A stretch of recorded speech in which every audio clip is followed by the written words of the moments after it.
구약 성경, 제가 가지고 있는 성경으로 217면 민수기 14장입니다.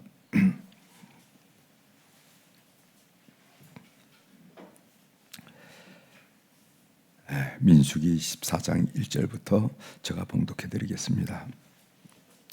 온 회중이 소리를 높이 부르짖으며 백성이 밤새도록 통곡하였더라. 이스라엘 자손이 다 모세와 아론을 원망하며 온 회중이 그들에게 이르되 우리가 애굽 땅에서 죽었거나 이 광야에서 죽었으면 좋았을 것을 어찌하여 여호와가 우리를 그 땅으로 인도하여 칼에 쓰러지게 하려 하는가? 우리 처자가 사로잡히리니 애굽으로 돌아가는 것이 낫지 아니하랴. 이에 서로 말하되 우리가 한 지휘관을 세우고 애굽으로 돌아가자 하매 모세와 아론이 이스라엘 자손의 온 회중 앞에서 엎드린지라. 그 땅을 정탐한 중 눈의 아들 여호수아와 여분네의 아들 갈렙이 자기들의 옷을 찢고 이스라엘 자손의 온 회중에게 말하여 이르되 우리가 두루 다니며 정탐한 땅은 심히 아름다운 땅이라. 여호와께서 우리를 기뻐하시면은 우리를 그 땅으로 인도하여 들이시고 그 땅을 우리에게 주시리라. 이는 과연 젖과 꿀이 흐르는 땅이니라. 다만 여호와를 거역하지 말라. 또 그 땅 백성을 두려워하지 말라. 그들은 우리의 먹이라. 그들의 보호자는 그들에게서 떠났고 여호와는 우리와 함께 하시니라. 그들을 두려워하지 말라 하나 온 회중이 그들을 돌로 치려하는데 그때 여호와의 영광이 해막에서 이스라엘 모든 자손에게 나타나시니라. 아멘.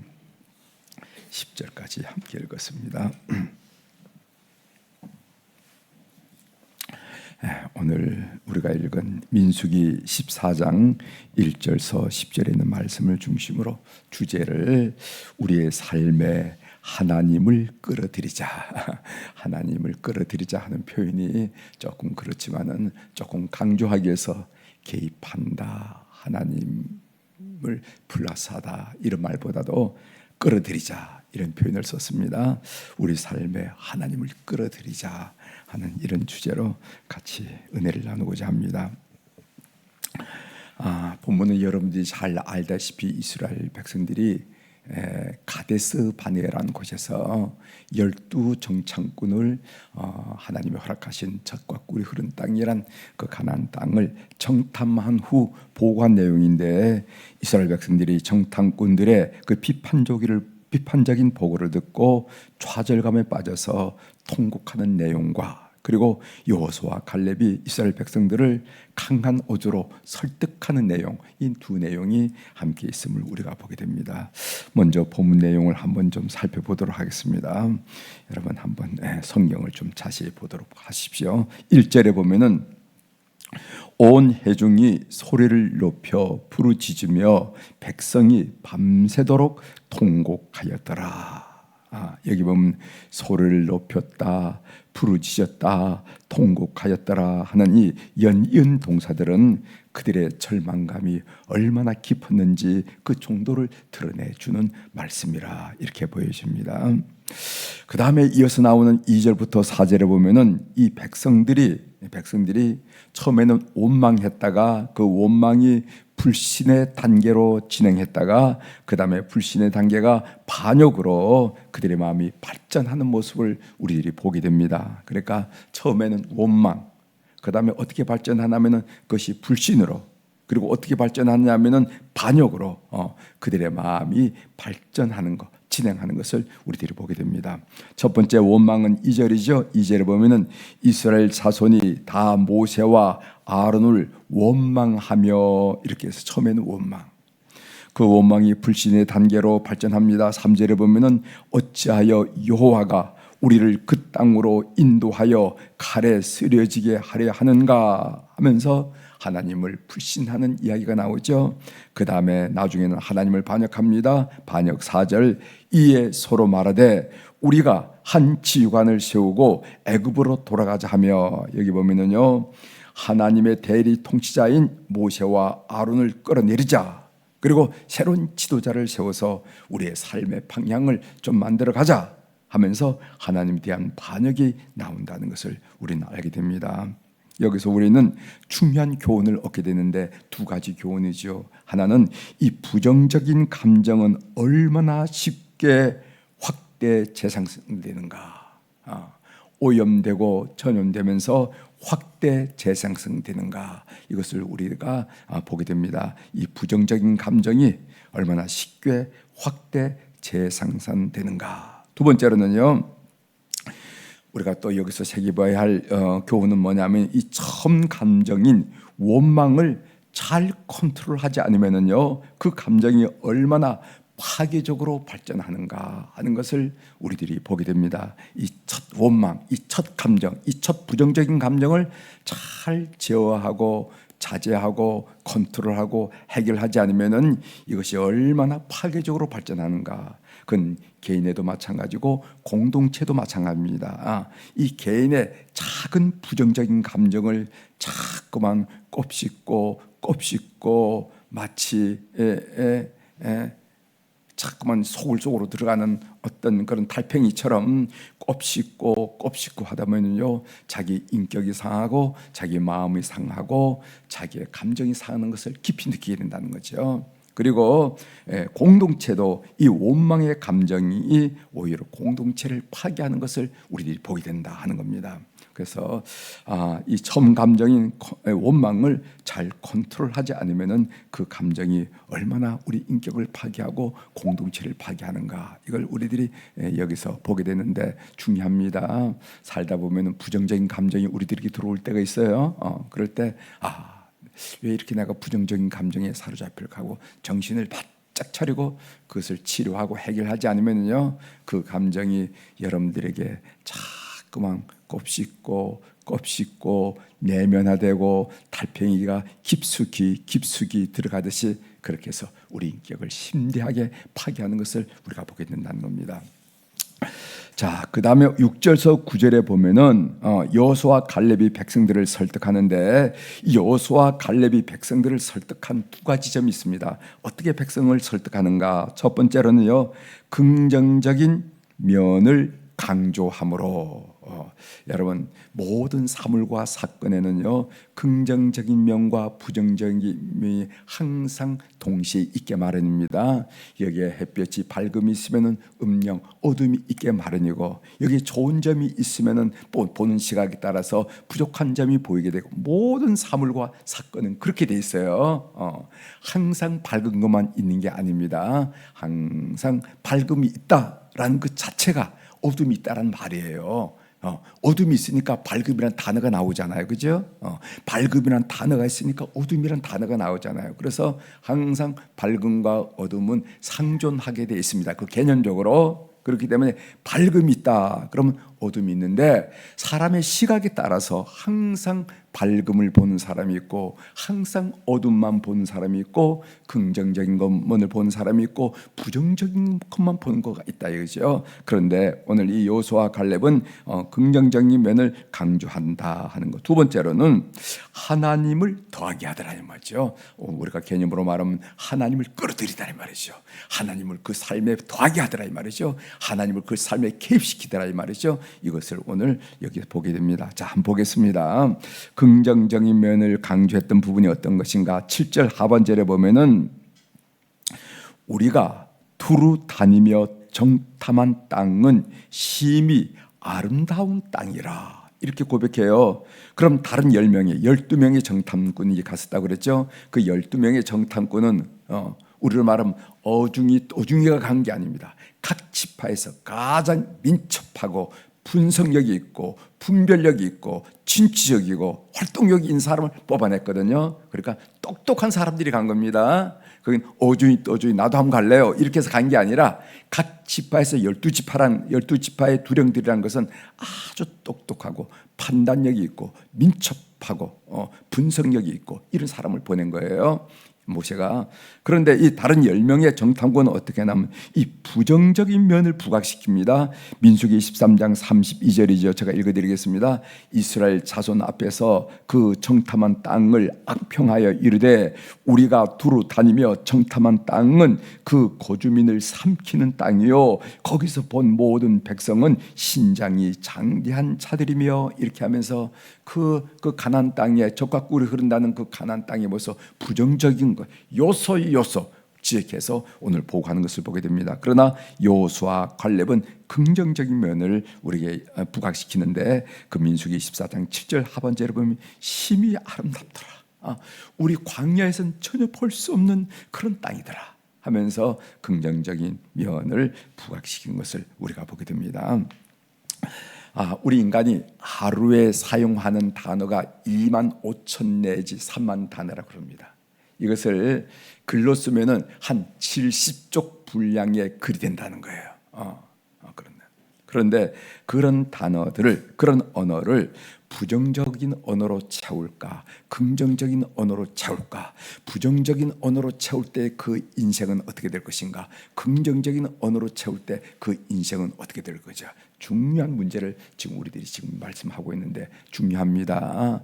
우리가 2만 5천 내지 3만 단어를 우리가 하루 중에 사용하는데 그것을 부정적으로 꽉 채우면 그 인생이 두말할 것 없이 부정적이 되잖아요. 그러나 2만 5천 내지 3만 단어를 긍정적인 언어로 가득 채워 긍정적인 시각을 가지고 채워 나갈 때 그 인생이 어떻게 될 것인가 우리가 한번 좀 생각해 봐야 됩니다. 두 번째로 하나님을 더하겠다는 말입니다. 8절을 보겠어요.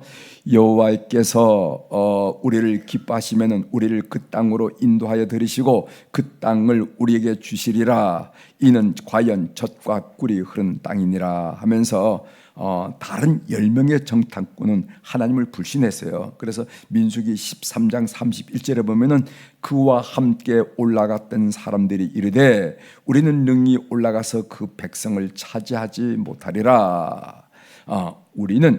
그들은 우리보다 강하니라 하고 이렇게 얘기했어요. 그런데 여호수아와 갈렙은요 하나님을 철저히 신뢰합니다. 오늘 우리가 읽은 민수기 14장 8절에 보면은 여호와께서 우리를 기뻐하시면은 9절에 봐도 다만 여호와를 거역하지 말라, 또 그 땅 백성을 두려워하지 말라, 그들은 우리의 먹이라 이렇게 얘기했어요. 하나님을 끌어들이죠. 하나님을 더하게 하죠. 하나님을 개입시킵니다. 여기 보면 그들은 우리의 먹이라 이렇게 표현했는데 우리가 이 책은 개역 개정판에서는 우리의 먹이라 그러는데 여러분 개정판 그 개역 개정 전에 나왔던 성경에는 뭐라 하냐면 그들은 우리의 밥이라 이렇게 나왔어요. 그들은 우리 밥이라. 여러분 아이들이 우리 밥이란 말 많이 사용하죠. 넌 내 밥이야. 그런 얘기 사용 많이 하죠. 만만하면 우리의 밥이라 그런 말을 사용하는데 이건 우린 중요한 것을 깨닫게 됩니다. 뭐냐면은 문제를 밥으로 볼 수 있느냐 이게 진정한 문제이지, 문제를 밥으로 볼 수 있다면은 문제가 크면 클수록 밥덩이가 커질까요? 작을까요? 커집니다. 그러니까 이 문제가 있는데 이 문제를 내가 밥으로만 볼 수 있는 이 믿음의 시각이 중요한데 이 믿음만 시각을 가지면은 크면 클수록 덩치가 크네, 이문이 많이 떨어지겠네, 해볼만 하겠네 이렇게 된다는 거예요. 그래서 긍정적인 사람은, 능력 있는 사람들은 문제가 많은 일에, 문제가 큰 일에 더 큰 관심을 갖게 됩니다. 왜냐하면은 문제가 크면은 어지간한 사람 다 떨어져요. 몇 번 검토해보고 이건 문제가 굉장히 커, 우리는 못해 이렇게 다 떨어지는데 유능한 그리고 능력 있는 사과 긍정적인 사람들은 이 문제가 많구나, 이건 우리에게 떨어지는 이문이 많겠구나 이렇게 탁 머리가 돌아간다 이 말이죠. 그래서 중요한 것은 문제로 먹이를 볼 수 있느냐 하는 이 믿음이 중요하다 하는 것을 우리가 이 본문을 통해서 알 수가 있습니다. 폭도로 변하는 이스라엘 백성이 있죠. 10절에 보면은 온 회중이 그들을 돌로 치려 하는데 그때 여호와의 영광이 회막에서 이스라엘 모든 자손에게 나타나시니라 이렇게 하면서 폭도로 변하는 이스라엘 백성을 보게 됩니다. 제가 삶의 적용으로 좀 한마디 말씀을 드리고 마치려고 하는데 왜 10명의 정탐꾼과 여호수아와 갈렙의 평가와 판단이 이렇게 다를 수가 있을까? 이거 우리가 꼭 한번 체크를 해봐야 됩니다. 왜 똑같이 민첩하고 똑똑하고 그리고 분석력 있고 분별력 있고 판단력이 있는 사람으로 선택된 사람들이 왜 이렇게 다를까? 그들의 평가와 이 판단이 왜 이렇게 다를까? 이건 우리 인생도 마찬가지거든요. 그런데 저는 중요한 것을 발견했습니다. 그들의 비교하는 대상이 다르더라는 거예요. 비교한 대상. 10명의 정탐꾼은 어떻게 비교하는? 사람과 사람을 비교하는 겁니다. 이스라엘 백성들과 거기 있는 아낙 자손을 비교하는데, 이스라엘 백성들은 자기들이 얘기했듯이 메뚜기, 오합지졸이야. 메뚜기 같아.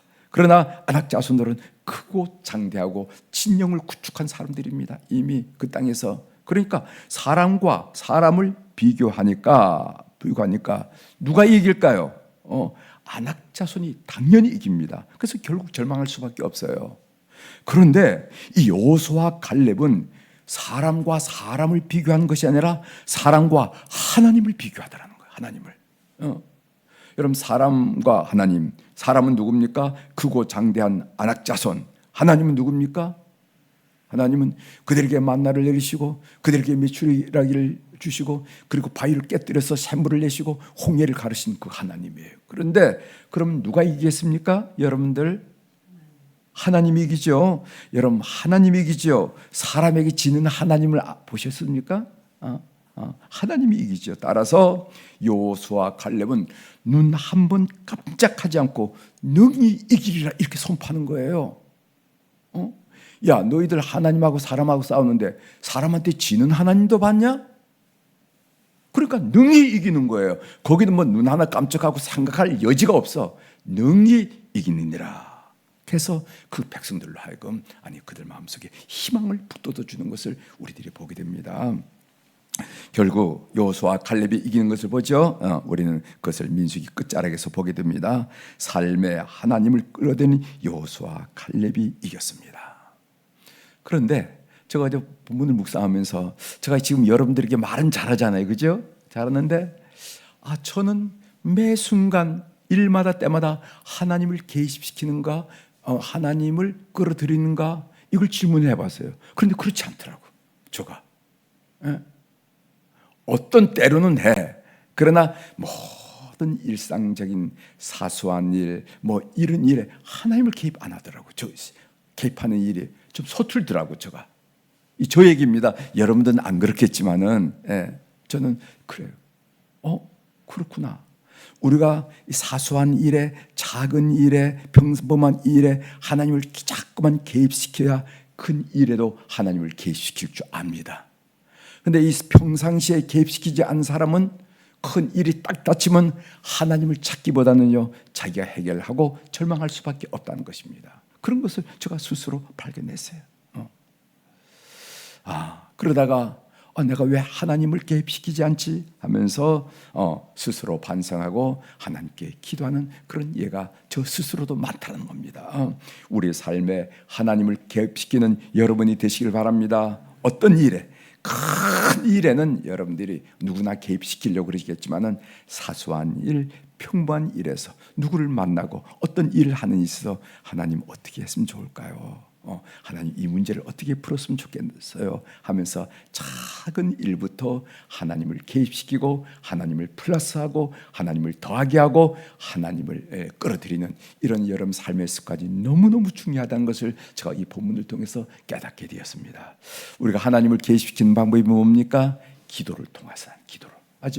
그래서 빌립보서 4장 6절 아무것도 염려하지 말고 다만 모든 일에 기도와 간구로 너희 구할 것을 감사함으로 누구에게 아뢰라고? 형님에게 아뢰라는 게 아니라 하나님께 아뢰라 이랬어요. 이걸 뭐라면 하나님께 보고하면서 개입시키는 겁니다. 우리가 기도를 통해서 우리가 작은 일에 하나님 개입시킴으로 말미암아 우리의 삶의 스타일이 항상 우리 삶에 하나님을 끌어들이는, 하나님을 개입시키고 하나님 플러스하는 그런 삶이 되기를 주의 이름으로 고면합니다. 기도하시겠습니다. 하나님 아버지, 저희들이 10명의 두령과 두 명의 여호수아와 갈렙과의 그 차이가 무엇인가, 무슨 차이가 이렇게 삶을 다르게 만들까 할 때 10명의 두령들은 하나님과 사람과 사람을 비교해서 그들은 절망했고, 두 명의 두령 여호수아와 갈렙은 사람과 하나님을 비교하면서 희망했다는 것을 우리들이 알게 됩니다. 그러면서 우리가 삶의 작은 일부터 하나님을 플러스하고 하나님을 끌어들이고 하나님을 개입시키는 이런 삶의 스타일이 굉장히 중요하다는 것을 스스로 강조하며 함께 고민할 수 있도록 도와주시니 감사합니다. 우린 예수 믿는다는 사람, 하나님의 사람이라 말은 그렇게 하지만은 삶의 스타일을 보면은요, 거의 우리 스스로가 판단하고 우리 스스로가 선택하고 우리 스스로가 평가할 뿐이지 작은 일에 하나님을 개입시키는 그런 습관이 없다는 것을 우리들이 알고 하나님 앞에 죄송스러움을 고백드렸습니다. 하나님이 새벽에 난 우리 모든 교우들 하여금 크든 작든 평범하든 비범하든 일상적이든 비상적이든 간에 늘 하나님을 개입시켜 하나님의 손 꼭 붙들고 하나님과 발걸음을 같이 하는 주의 백성들이 되게 도와주셔서 늘 하나님이 플러스한 삶의 그 놀라운 결과들을 드러내는 하나님의 사람들 다 될 수 있도록 은혜를 허락하여 주옵소서. 하나님, 월요일날 특별히 우리가 우리 환우들을 위해서 기도합니다. 그들의 영혼과 그들의 심령과 그들의 육체들을 생각하면서 오늘 또 기도를 올리고 있사오니, 하나님, 시공을 초월하신 우리 하나님께서 오늘 그들 영혼을 만나시고 그들의 심령을 만나시고 그들의 육체를 만나셔서 회복시켜 주시옵소서. 그래서 그들 영혼이 어려운 중이지만은 하나님의 따뜻한 사랑 속에서 깊은 교제 속에서 거하는 그런 기회가 될 수 있도록 도와주시고, 그 마음 속에 있는 우울감, 좌절, 낙심, 절망, 자포자기 다 깨뜨려 버리시고 희망의 근원 되시는 성령님이 임재하심으로 오히려 감사하고 오히려 희망하고 오히려 자랑하고 담대하는 마음자리로 변화시켜 주시고, 그들 육체도 의사 선생님의 그 시선을 훨씬 벗어난 가장 작은 핏줄, 가장 작은 세포일까지 주께서 그 치료의 광선을 비추셔서 놀랍게 회복하는 그 회복의 역사가 가정 성도들의 심령마다 일어나도록 은혜를 베풀어 주옵소서. 오늘 또 우리 사랑하는 교우들이 주님 앞에 귀한 물질을 올려드렸사오니 주께서 이 물질을 연락하여 주시고, 오늘 또 주님 우리 삶에 개입하는 것을 삶의 현장에서 많이 고백하고 또 많이 체험할 수 있도록 은혜를 베풀어 주옵소서. 오늘 또 하늘의 주권과 땅의 주권을 가진 우리 주님의 권세 있는 이름으로 이 새벽에 선포합니다. 내 영혼이 잘된 같이 범사가 잘되고 강건한 축복을 하나님이 허락한 이 귀한 선물 하루를 살면서 많이 경험하도록 축복을 나누도록 은혜를 베풀어 주옵소서. 감사드리며 예수님의 이름으로 기도 올려옵나이다. 아멘. 하늘에 계신 우리 아버지여, 이름이 거룩히 여김을 받으시오며 나라가 임하시오며 뜻이 하늘에서 이루어진 것 같이 땅에서도 이루어지이다. 오늘 우리에게 일용할 양식을 주시옵고 우리가 우리에게 죄 지은 자를 사하여 준 것 같이 우리 죄를 사하여 주시옵고 우리를 시험에 들게 하지 마시옵고 다만 악에서 구하시옵소서. 나라와 권세와 영광이 아버지께 영원히 있사옵나이다. 아멘.